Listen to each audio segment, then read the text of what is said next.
Bonjour, nous sommes sur Matungue Morning. Matungue Morning, une émission de Matungue TV. L'ensemble de la rédaction a travaillé pour vous présenter cette émission avec la représentante du MLC, Madame Marie-Louise Efekele. Madame, bonjour. Bonjour, merci. Vous êtes représentante du MLC depuis combien de temps pour que les auditeurs et les téléspectateurs puissent savoir qui vous êtes? Premièrement, je vous remercie de m'inviter à ce plateau de Matungue TV. Et j'ai été nommée récemment, au mois de mars. C'est vrai que la décision a été signée en février 2015 et elle a été rendue publique au mois de mars. Donc ça fait plus ou moins 7 mois que j'exerce cette fonction de représentante du MLC en Belgique. 7 à 8 mois que vous êtes représentante, oui. Vous avez été intronisée, si j'ose dire, le 28 mars 2015. Oui. Et vous avez un parcours de militante, de sympathisante. Vous avez commencé il y a quelques années déjà. Vous avez travaillé avec M. Adam Bombolé, vous avez travaillé avec Boutetsi, le défunt Boutetsi. Vous avez travaillé aussi avec Kambinga. Donc vous avez quand même déjà eu à rouler avec certains poids lourds du MLC. Est-ce que c'est différent depuis que vous êtes représentante ? Je pense que c'est un parcours qui m'a valu aujourd'hui cette nomination à ce poste aussi stratégique, représentante d'un parti politique comme le MLC, qui est la deuxième force politique de l'opposition en République démocratique du Congo. Donc je pense que grâce à ce parcours, aujourd'hui je me permets de passer à l'action et de parler de la politique de notre pays. Ce n'est pas différent parce que ça m'a forgé, c'est un parcours important qui m'a forgé, qui m'a ouvert l'esprit, qui m'a éclairé sur la vision d'abord du MLC, la politique du MLC, les idéologies du MLC, qui sont la sécurité, la liberté sociale, le développement durable en RDC. Donc je suis en plein processus de poursuite d'un idéal qui va peut-être nous unir demain dans un Congo meilleur et juste. En plein processus, comme vous le dites, mais l'actualité commande effectivement ces jours-ci avec la dynamique de l'opposition qui s'est ouverte il y a quelques jours, quelques semaines, mais qui s'est refermée le vendredi 6 novembre dernier avec certaines résolutions. Parlons d'abord du côté de ces résolutions. Il y a juste une ligne. Cette plateforme recommande beaucoup plus qu'il y ait un dialogue, qui est plutôt des élections, mais pas de dialogue. Mais d'autre part, on remarque que la même plateforme demande qu'il y ait une rencontre majorité, opposition, société civile. N'est-ce pas une guerre de sémantique, tout ça? Je pense que c'est d'ailleurs un appui que la dynamique de l'opposition essaie d'apporter à la CENI, parce que vous savez que tout le monde attend les élections à RDC, donc c'est marqué dans les textes légaux qui nous régissent la Constitution. M. Kabila est à la fin de son mandat, il a été élu sur un suffrage direct à un seul tour et renouvelable une seule fois. Mais voilà, ça c'est son deuxième mandat, il est à la fin de son mandat. Je pense que on doit aider la CENI par rapport à tout ce qui s'est passé en 2006. Vous savez que Jean-Pierre Bemba a obtenu 48% pendant les élections de 2006, ce que nous avons accepté difficilement. Et vous savez aussi ce qui s'est passé avec M. Etienne Tshisekedi en 2011. On ne lui a pas permis de battre campagne, on ne lui a pas permis de s'exprimer. Mais tout ça demande bien qu'on puisse s'asseoir pour parler des élections apaisées et crédibles. C'est vrai, vous avez dit que ça ne lui a pas permis de battre campagne, mais nous approchons inexorablement de ces échéances présidentielles. Le chairman, votre président du parti, est encore à la haie. Pensez-vous qu'il sera là pour ce grand rendez-vous de la RDC? C'est le souhait du MLC et bien évidemment de tout le peuple congolais qui attend une imminente sortie du président du MLC. Est-ce que vous avez des mécanismes, au cas où il ne serait pas là? Est-ce qu'il existe des mécanismes? Il faut toujours prévoir dans la vie, gouverner c'est prévoir. Est-ce qu'il y a des mécanismes qui peuvent faire en sorte que M. Bemba absent, qu'il y aurait-il une nomination, ou bien les statuts permettent quelque chose? Au MLC, nous savons que M. Bemba bénéficie déjà de la présomption d'innocence. On ne peut pas se prononcer pour le moment, la question n'est pas encore sur la table, et je pense que d'ici quelques jours, nous allons nous prononcer.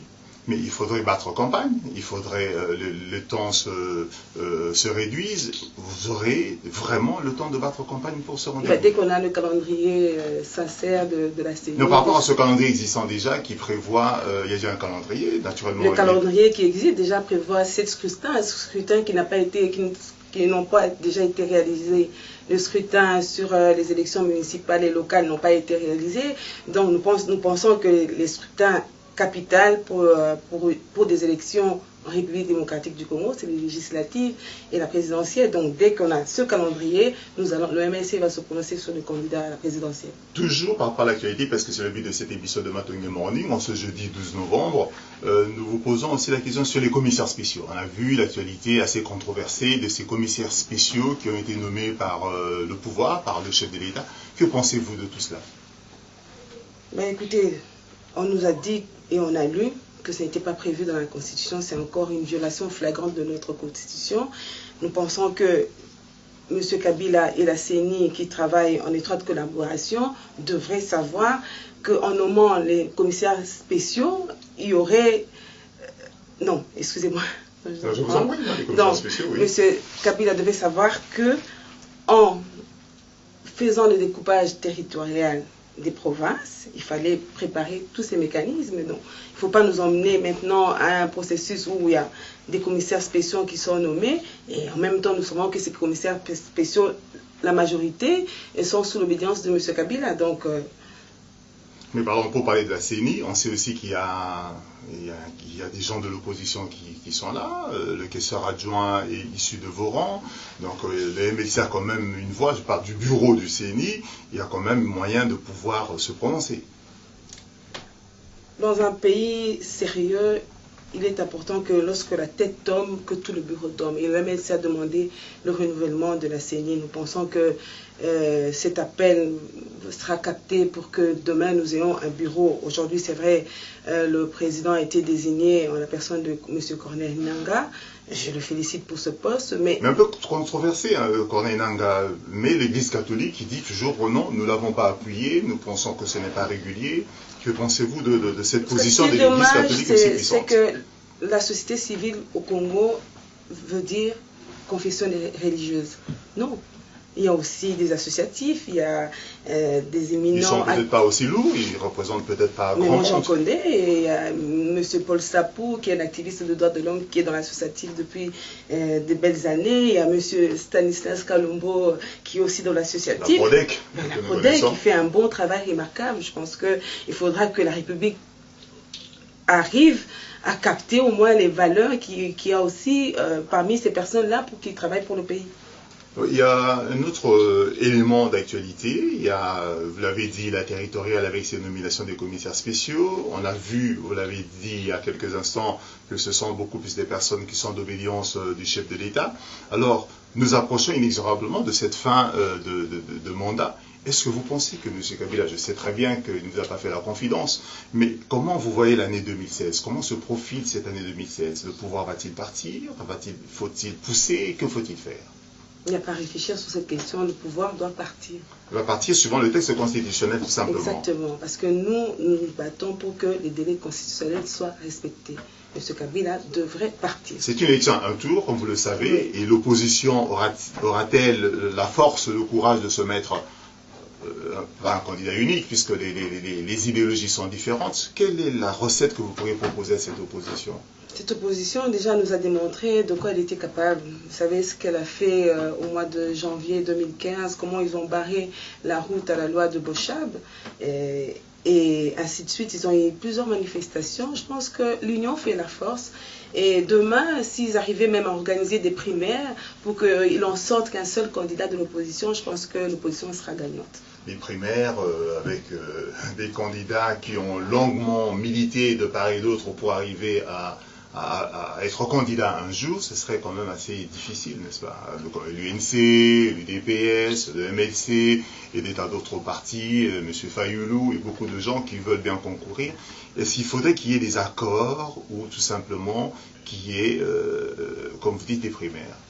Eh bien, il faut commencer quelque part. C'est vrai que nous avons tous des ambitions, mais le chemin est tellement long qu'il faut commencer quelque part. Alors, donc, qui que soit le candidat de l'opposition, je pense que il y aura le quitus de tous les membres de l'opposition et ils vont puisqu'ils convergent déjà ensemble, ils vont travailler ensemble, bien évidemment. On va parler de votre juridiction, c'est-à-dire Bruxelles, pour terminer. Vous réclamez, j'espère, beaucoup de membres.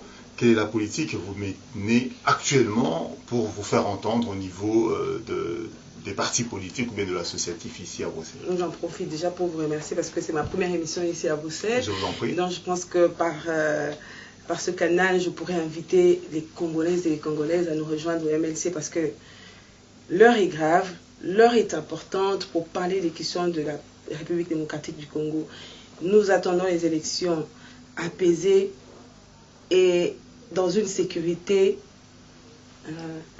totale, oui, totale, transparente, bien évidemment. Donc moi je dis souvent à mes collaborateurs qu'il faudrait de temps en temps réunir la jeunesse qui est l'avenir de demain. Il faudra qu'on leur parle de la politique parce que vous savez, le MLC est un parti de gouvernement. Nous ne sommes pas là pour demeurer dans l'opposition. Ça fait longtemps que vous êtes dans l'opposition quand même. Oui, c'est parti des circonstances exceptionnelles du départ de notre président. Vous savez dans quelles circonstances le président du MLC a quitté la ville de Kinshasa juste après les élections en 2006, escorté par la MONUC. Il a été éliminé de la scène politique aussi gratuitement Il y a bientôt 10 ans en effet.